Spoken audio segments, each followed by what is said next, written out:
Welcome to the Rock. Welcome to the Rock. Welcome to the Rock. When I initially started this video, I thought it was going to be a review sharing some of my thoughts on the Come From Away Pro Shot that recently premiered on Apple TV+. But then we got an insane piece of breaking news. And yes, I do think this says a lot about me that I consider this to be breaking news. Beetlejuice the musical is coming back. Like, back to Broadway. So we gotta talk about that and Come From Away, because I love Come From Away. We got a whole lot to discuss, so let's jump into it. If this is your first time seeing my face, hi! My name is Kat, and I really like musicals. If you really like musicals, hit subscribe to join the musical theater internet cult. Question of the day, what is your initial reaction to Beetlejuice coming back to Broadway? Are you excited, shocked, not into it? Let me know in the comments down below. Personally, I don't know how this musical was resurrected from the dead, because I tried hard. Alex Brightman, Alex Brightman, Alex Brightman! Hey Mom! Did it work? Did I save the show? What are your thoughts on the situation? Let me know in the comments down below. Real quick, let's hear a word from today's sponsor. Hi! This video is sponsored by the app of my dreams, Likewise. Has this ever happened to you? As much as I love the familiar background noise of sitcom dialogue lulling me to sleep each night, I really need something new and spectacular to watch. But what? That was a weird way to say it. Who goes there? Ye be a spectre or nay? Okay, just gonna ignore that. Likewise is the best place to find and share recommendations for movies, TV shows, podcasts, and more. They use a combination of smart tech and real recommendations from real people to help you find your next favorite thing. Here's how it works. When you first log in, you select some of your all-time #1 desert island favorites. From there, Likewise will give you daily personalized recommendations you can swipe through in the Today tab. I'm so impressed with how good the recommendations are because they're not the obvious choices. Like, I put in Bridesmaids and Jennifer's Body as 2 of my all-time favorite movies, and Likewise recommended The To-Do List, which is another movie I love, but it's kind of a deep cut and not the first one I would use to connect the two, but they absolutely all have the same vibe. Likewise also keeps track of what you want to watch next. Find something you want to check out? Tap the bookmark to save it. Want to get some recommendations from the Likewise community? Post an ask and get some answers. You can even curate lists to organize and share your favorites. I made a list sharing every single TV series I watched in quarantine, which is a lot. If you want to get great recommendations, share your favorite things, and help support my channel, check out Likewise. You can visit on.likewise.com/Katherine or click the link at the top of the description to download the app. It's 100% free and seriously so much fun. Follow me and check out my 2021 watch list at Kath_Steele. Thanks to Likewise for sponsoring this segment, and now, back to the video. A little bit of background info. Beetlejuice is of course based on the 1988 Academy Award-winning film of the same name. And in 2019, Beetlejuice the musical found its home on Broadway at the Winter Garden Theater. What followed thereafter is messy. So if you're newer to my channel, you might not know that I am very invested in the Beetlejuice saga. I've made a couple of videos on the topic as it was kind of happening and breaking down, so I'll link those videos down below if you haven't seen them. But to refresh your memory, here's like a super abbreviated summary timeline of what went down. Okay, so Beetlejuice the musical opens on Broadway April of 2019. It's a really huge, elaborate, expensive show. It doesn't end up winning any Tony Awards, so there's not as much hype around it as they thought it would be. Box office has a pretty bumpy beginning. It's a bit of a rough start, is what I'm saying.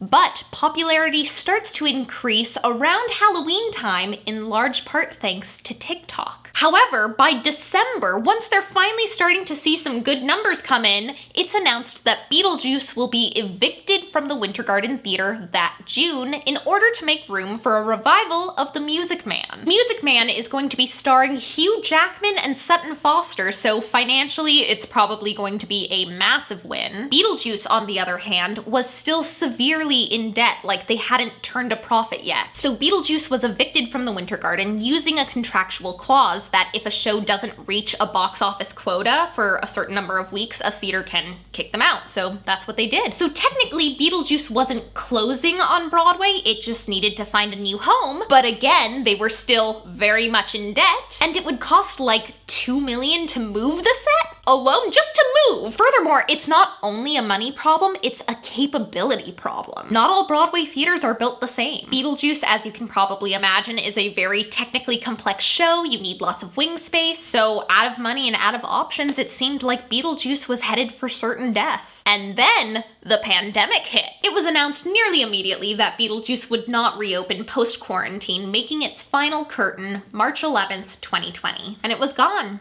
A national tour was set to be launched post-pandemic. The amateur rights are going to be available soon, so I kind of thought that was the end of the story. But clearly not, because this week we received the major update that Beetlejuice will return back to Broadway. The musical is currently set to reopen at the Marquee Theater with performances beginning April 9th, 2022. All of the additional information, including who's going to be in that return cast, has yet to be announced at this time. My initial reaction? I am shocked.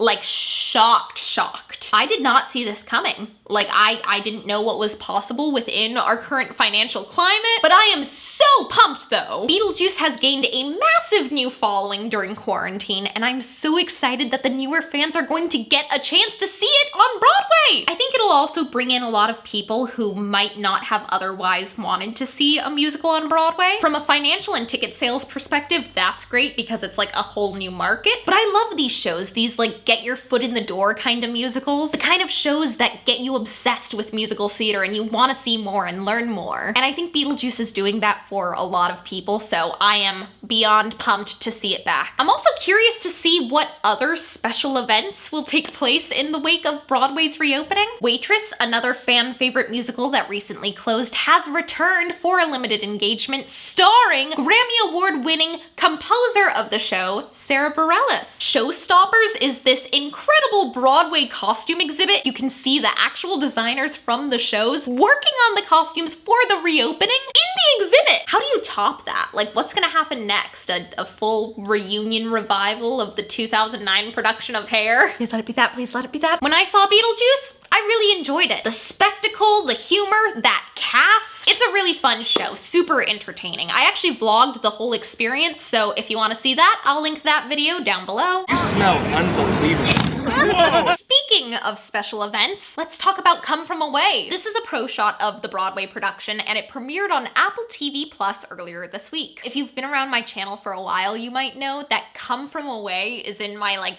top 3 best productions I've seen in my entire life. It's laugh out loud funny, it's charming, it's heartbreaking, all at the same time, and that's no easy feat. I just think it's simply spectacular, so I'm so excited that we can watch it whenever we want. Jen Colella's Me in the Sky is an absolute masterclass, and her vocals are better than ever. Hugh Smith, who originated the role of Hannah, returns for the pro shot, and she is so vulnerable and honest, and it's just a beautiful performance. I really appreciate the pacing of the show, especially after a year and a half of watching nothing but TikToks. I forgot how quickly Come From Away moves. It really has a driving force, and it's so engaging. The camera work for this production is phenomenal, and I hope it sets the precedent of what we see pro shots doing in the future. You had a lot of wider shots so you could see the full stage picture, and then we got close-ups when we wanted to be close. So, you know, just good camera directing. I don't know, I feel like a lot of pro shots tend to miss a lot of my favorite moments. And Come From Away, they took special care to highlight those moments using the camera, which is exactly how it should be. When you have a new art form at your disposal, you want to use it so that you can say something new or bring more nuance to your message. I think that's something that a lot of musical adaptations struggle with, and Come From Away certainly did not. Director Christopher Ashley even said that his goal was to make it feel like you were sitting in the front row, but better, and I think they really accomplished that. Another thing the director said that I found really interesting, when they were rehearsing for the pro shot, he just kind of let the actors do their thing. They've lived with these characters for so long, many of the actors originating the roles. They were just treated and trusted like artistic collaborators, and it shows. And I think it makes a really strong case for why you should cast Broadway actors in adaptions. Also, if you're wondering about the hat and the cod, Apple sent me a package for the premiere, which was so insanely nice of them, and this candle is the yummiest thing I've ever smelled. It smells like maple. So thank you, Apple. I love this little guy. What should we name him? Comment down below what we should name the cod. Oh, I'm gonna put him next to the Phantom plush. That way they can be besties. With all that being said, I wanna hear your thoughts on everything in the comments down below. What do you think? If you're new here, hit subscribe, join the musical theater internet cult. Thanks again to Likewise for sponsoring that segment. You can check them out in the description box below. You can follow me at Kath_Steele pretty much anywhere. I hope you're having a great day. I love you so much. Break a leg, and I'll see you guys next time. Bye!